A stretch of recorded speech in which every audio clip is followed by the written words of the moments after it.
Muy buenos días. Esta mañanita de domingo en Latidos del Campo quiero platicar de una fecha histórica. Un 18 de julio murió el Benemérito de las Américas. Hace 154 años falleció el licenciado Pablo Benito Juárez García a la edad de 66 años y llevaba ya 14 como presidente. Benito en 1871, después de su cuarta reelección, no daba muestra de querer dejar la presidencia. No sé si doña Margarita, su esposa, alguna vez le sugirió que ya descansara, pero seguramente desechaba esas sugerencias. El 26 de junio de 1871 se efectuó en nuestro país la elección presidencial para el periodo 1871-1875 y había 3 candidatos: el presidente Juárez, el abogado Sebastián Lerdo de Tejada y el general Porfirio Díaz. Muchos mexicanos se preguntaban en qué consistía su fascinación por mantenerse en el poder. La tensión entre Juárez y Díaz explotó tras esa elección, ya que Benito usó fondos del gobierno y se valió de toda clase de artimañas para conseguir la reelección. Como ninguno de los candidatos había obtenido una victoria clara, la decisión de quién ocuparía el cargo para el periodo 871 al 875 recayó en el Congreso. En vísperas de ser emitido el veredicto, estalló una revuelta en la capital. El mismo presidente Juárez dirigió la represión de forma rápida y fulminante. Las tropas leales bombardearon la ciudadela y para la medianoche el motín ya había sido sofocado. El 12 de octubre de 1871, el Congreso ratificó la reelección de Juárez con 105 votos a favor. Enarbolando la bandera de la no reelección, el general Porfirio Díaz se sublevó el 8 de noviembre con el Plan de la Noria, argumentando que solo con las armas se podía restablecer la Constitución de 1857, la libertad y el respeto electoral, la no reelección y terminar con el gobierno dictatorial de Benito Juárez. Pronto estallaron rebeliones en distintas partes del país. En febrero de 1872, Juárez envió al general Sóstenes Rocha a combatir la sublevación que se había desatado en el noreste, en apoyo al Plan de la Noria. Don Benito afrontó con mucha tranquilidad la rebelión de Díaz. Las torpezas que cometió Porfirio y el no obtener el éxito esperado lo obligaron a retirarse a disfrutar de la vida civil, dedicarse a las actividades agrícolas y a la fabricación de muebles de madera en Tlacotalpan, Veracruz, en donde también planeó y organizó su campaña política para contender en las siguientes elecciones. Así transcurrieron los últimos meses de la vida de Benito Juárez. Toda la gloria que el Benemérito había acumulado durante la lucha contra la ocupación extranjera y el imperio de Maximiliano se había transformado en decepción y hasta el enojo por su resistencia a dejar el poder. El 17 de julio de 1872, don Benito, impasible como una esfinge, despachó como de costumbre los asuntos de su cargo y dictó una carta a su secretario. No podía imaginar que la firma que pondría en esa carta sería la última que estamparía en su correspondencia, y decía lo siguiente: esperamos de un momento a otro la ocupación de Monterrey por las Fuerzas Unidas de los generales Sóstenes Rocha, Ceballos y Revueltas. Y en efecto, esa misma noche, la ciudad fue abandonada por los partidarios del Plan de la Noria y tomada por los juaristas. También le dio tiempo de dictar a uno de sus generales la lista de quienes merecían confianza y quienes no. Desde las 7 de la mañana de ese día había tenido los síntomas iniciales del mal que lo llevó a la tumba y que posteriormente sería descrito por los médicos como una neurosis crónica del gran simpático.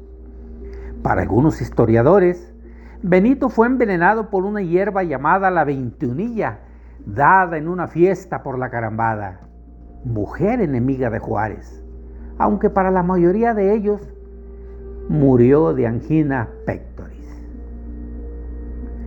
Don Darío Balandrano, director del Diario Oficial, cuenta que estaba leyendo en voz alta la nota de un periódico cuando de pronto don Benito se levantó del asiento, se llevó las manos a la cabeza haciendo un gesto de dolor, aunque el resto del día lo transcurrió sin mayores molestias. A las 6 de la mañana del 18 de julio de 1872, Benito despertó sintiéndose muy mal, tanto que por primera vez en muchos años no pudo levantarse para ir a su trabajo. Permaneció en su sobria habitación en el ala norte del Palacio Nacional y mandó llamar al doctor Ignacio Alvarado, dando la orden de que a nadie debía decir que estaba en cama. A las 11 de la mañana, mientras trabajaba, sufrió un gran dolor en el pecho que le obligó a recostarse en su lecho. No se movía. Su corazón latía muy lentamente. El doctor Alvarado decidió arrojar agua hirviendo en el pecho, un remedio cruel, pero muchas veces eficaz para reanimar el corazón. El presidente gritó: «¡Me está usted quemando!».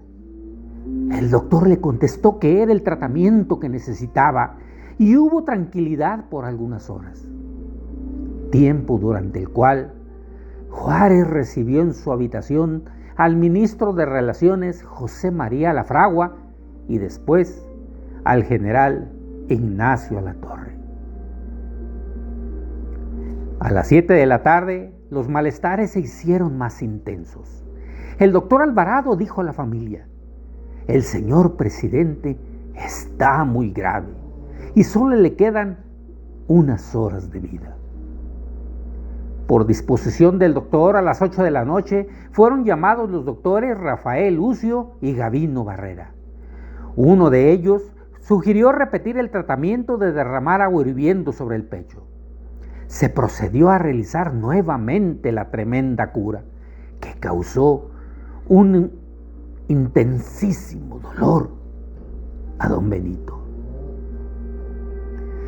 A las 10 de la noche agravó. Los médicos decidieron aplicarle inyecciones de morfina en el lado izquierdo del pecho.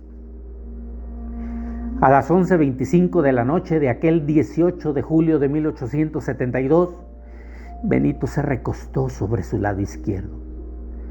Puso la cabeza en su mano sobre la almohada y cerró los ojos. A las 11:30 se agitó un momento. Un estertor salió de su garganta y su cuerpo pareció aflojarse. El doctor Alvarado se acercó y le tomó la mano. Luego, sin levantar el rostro, pronunció una sola palabra: acabó.